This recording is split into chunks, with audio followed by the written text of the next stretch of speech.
नमस्कार दोस्तों, मैं कुश्ती प्रशिक्षक धर्मदेव सिंह भाटी आपके अपने channel healthy India with DD Bhati में आप सभी का स्वागत करता हूं। आज की वीडियो में हम जानेंगे ओलंपिक खेलों के बारे में, क्योंकि 29 जुलाई से 8 अगस्त तक जापान की राजधानी टोक्यो में 29वें ओलंपिक खेल आयोजित होने जा रहे हैं, जिसमें भारत की तरफ से 121 खिलाड़ी प्रतिभाग करेंगे। लेकिन उससे पहले हमें ओलंपिक के बारे में जान लेना चाहिए, ओलंपिक हैं क्या, ताकि आपकी रुचि खेलों में और बढ़े, ओलंपिक खेलों की तरफ आपका ध्यान आकर्षित हो।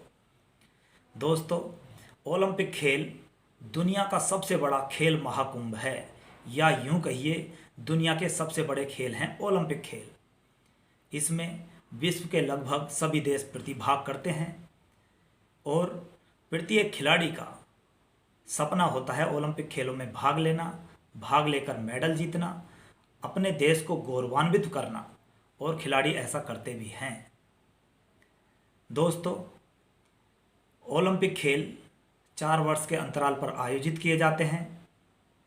ओलंपिक खेलों का आदर्श वाक्य है सीटियस, अल्टियस और फोर्टियस, जो खिलाड़ियों को प्रेरणा प्रदान करता है। सीटियस का मतलब है और तेज, अल्टियस का मतलब है और ऊंचा, और फोर्टियस का मतलब है और बलशाली। ये तीनों ही आदर्श वाक्य हैं। ये तीनों ही पंक्तियां सीटियस, अल्टियस और फोर्टियस खिलाड़ियों को प्रेरणा प्रदान करती है तेज चलने के लिए, ऊंची उड़ान उड़ने के लिए और बलशाली बनने के लिए। तो दोस्तों, ये ओलंपिक खेल बड़े ही रुचिकर होते हैं। इनका इतिहास बड़ा गरिमामय है। आप जब ओलंपिक के इतिहास में जाएंगे तो आपका मन नहीं हटेगा पढ़ते पढ़ते, क्योंकि यहाँ पर कुछ ऐसी घटनाएं हुई होती हैं जिन्हें आपका बार बार पढ़ने को मन करता है, सुनने को मन करता है। लेकिन हम यहाँ पर आज आपको ओलंपिक के बारे में बता रहे हैं। ये तो ओलंपिक की संक्षिप्त जानकारी हुई। दोस्तों, अब मैं बताऊंगा आपको ओलंपिक में भारतीय खिलाड़ियों का सफ़र, यानी ओलंपिक इतिहास में भारतीय खिलाड़ियों ने कितने मेडल प्राप्त किए और किन किन खिलाड़ियों ने ये मेडल प्राप्त किए। ये जानकारी आपको होनी बहुत ज़रूरी है। यदि ये जानकारी आपको हो जाएगी तो आप 29 जुलाई से 8 अगस्त तक आयोजित होने वाले टोक्यो ओलंपिक में खासी रुचि दिखाएंगे और आपकी उत्सुकता बढ़ेगी। दोस्तों, भारत ने प्रथम बार 1900 पेरिस ओलंपिक में भाग लिया, जिसमें भारत की तरफ से खेलते हुए एंग्लो इंडियन खिलाड़ी नॉर्मन पिचर्ड ने 2 रजत पदक प्राप्त किए, 200 मीटर दौड़ में तथा 200 मीटर हर्डल रेस में। दोनों ही पदक रजत पदक थे। और उसके बाद 1928 के एम्स्टर्डम ओलंपिक में भारतीय हॉकी टीम ने जयपाल सिंह के नेतृत्व में खेलते हुए भारत को गोल्ड मेडल दिलाया, जो अपने आप में अविस्मरणीय है, जिसे भूला ही नहीं जा सकता। इसी ओलंपिक में भारत के स्टार खिलाड़ी, जादूगर भी कहा जाता है जिन्हें, मेजर ध्यानचंद जी ने 31 गोल किए थे, जो अपने आप में एक रिकॉर्ड है। फिर आता है 1932 का लॉस एंजल्स ओलंपिक।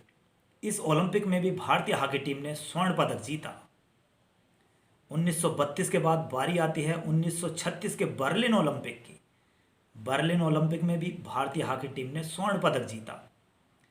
और 1944 में द्वितीय विश्व युद्ध हुआ। इसके कारण ये दोनों ओलंपिक स्थगित कर दिए गए। कहा जाता है यदि ये दोनों ओलंपिक भी होते तो भारतीय टीम के 2 स्वर्ण पदक और होते। लेकिन आगे की तरफ बढ़ते हैं। 1948 के लंदन ओलंपिक में भारतीय हॉकी टीम ने फिर से स्वर्ण पदक जीता।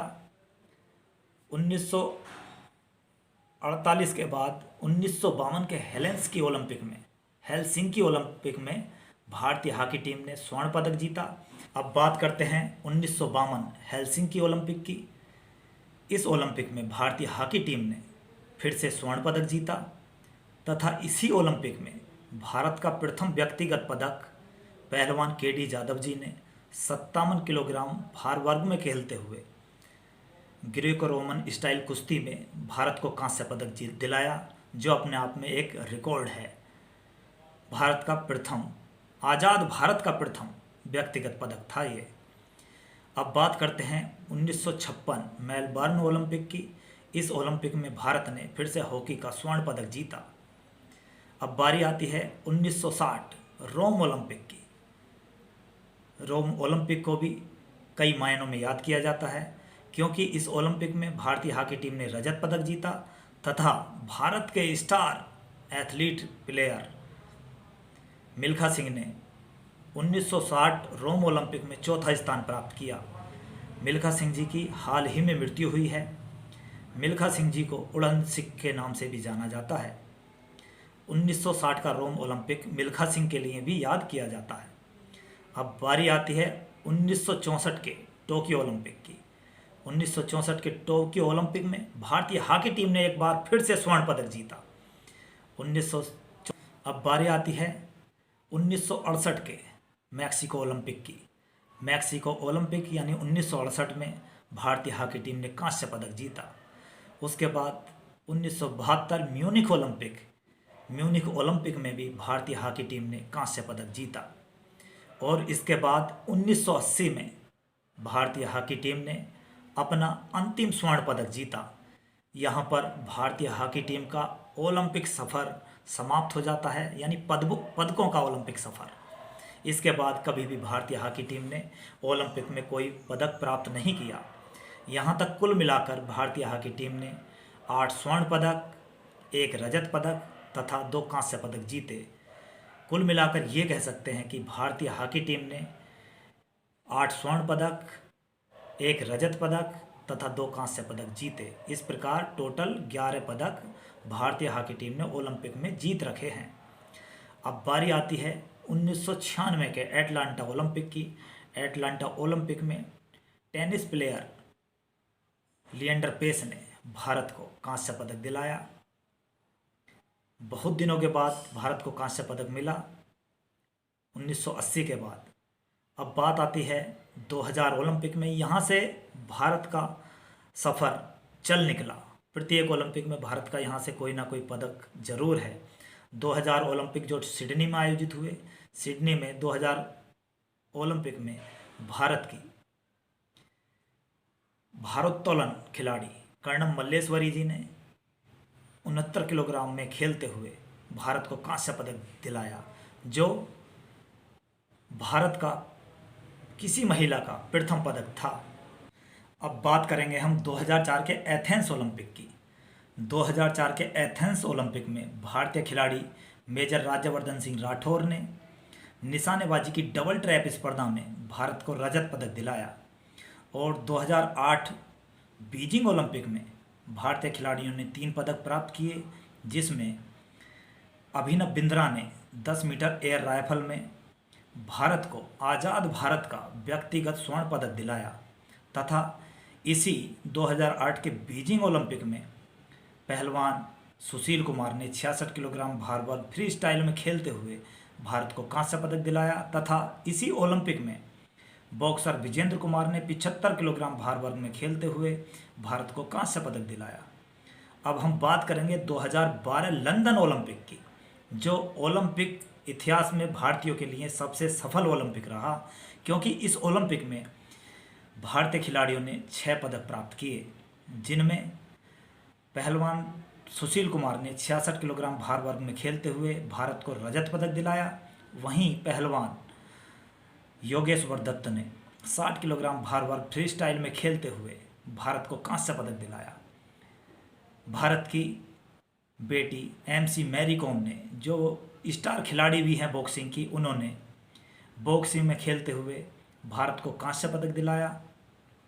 साइना नेहवाल जो बैडमिंटन प्लेयर हैं, उन्होंने भी 2012 के लंदन ओलंपिक में बेहतरीन प्रदर्शन करते हुए भारत को कांस्य पदक दिलाया तथा विजय कुमार ने निशानेबाजी में भारत को रजत पदक दिलाया। वहीं गगन नारंग ने भी भारत को 10 मीटर एयर राइफल में यानी निशानेबाजी में खेलते हुए कांस्य पदक दिलाया। तो हम इस हिसाब से कह सकते हैं 2012 का ओलंपिक भारतीयों के लिए बहुत ही सफल ओलंपिक रहा। अब बात करेंगे 2016 रियो ओलंपिक की। 2016 के रियो ओलंपिक में भारत की दो बेटियों ने पदक प्राप्त किए, जिसमें 58 किलोग्राम भार वर्ग में खेलते हुए महिला पहलवान साक्षी मलिक ने भारत को कांस्य पदक दिलाया और पदकों का सूखा कम किया था, यानी पदकों का सूखा खत्म किया था। और इसी 2016 के रियो ओलंपिक में पीवी सिंधु ने बेहतरीन खेल का प्रदर्शन करते हुए भारत को बैडमिंटन में रजत पदक दिलाया। उनका खेल सदियों सदियों तक याद किया जाएगा। तो मित्रों, ये था ओलंपिक में भारतीय खिलाड़ियों का अब तक का सफ़र। भारतीय खिलाड़ियों ने ओलंपिक में कुल मिलाकर 28 पदक जीते, जिसमें 9 स्वर्ण पदक थे, 7 रजत पदक थे तथा 12 कांस्य पदक थे। तो दोस्तों, कुल मिलाकर भारतीयों ने 1900 ओलंपिक से लेकर 2016 के रियो डी जेनेरियो ओलंपिक तक 28 पदक जीते। दोस्तों, एक रोचक बात और बताता हूँ आपको। अमेरिका के एक खिलाड़ी हैं माइकल फेल्प्स ने भी संयोगवश 28 ही पदक जीत रखे हैं, लेकिन वे अकेला खिलाड़ी भारत के समस्त खिलाड़ियों पर भारी पड़ता है, क्योंकि उसके कुल मिलाकर 28 पदक हैं, जिनमें 23 स्वर्ण पदक हैं, 3 रजत पदक हैं और 2 कांस्य पदक हैं।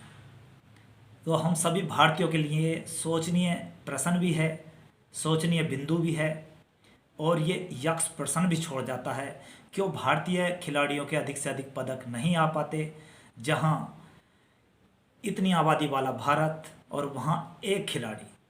तो हमें इस विषय पर सोचना होगा। और 2021 के जो ओलंपिक हैं, जो जापान की राजधानी टोक्यो में आयोजित होने वाले हैं 23 जुलाई से 8 अगस्त तक, उन ओलंपिकों को आप देखें, सुने और उसका आनंद उठाएं। धन्यवाद दोस्तों। जय हिंद, जय भारत।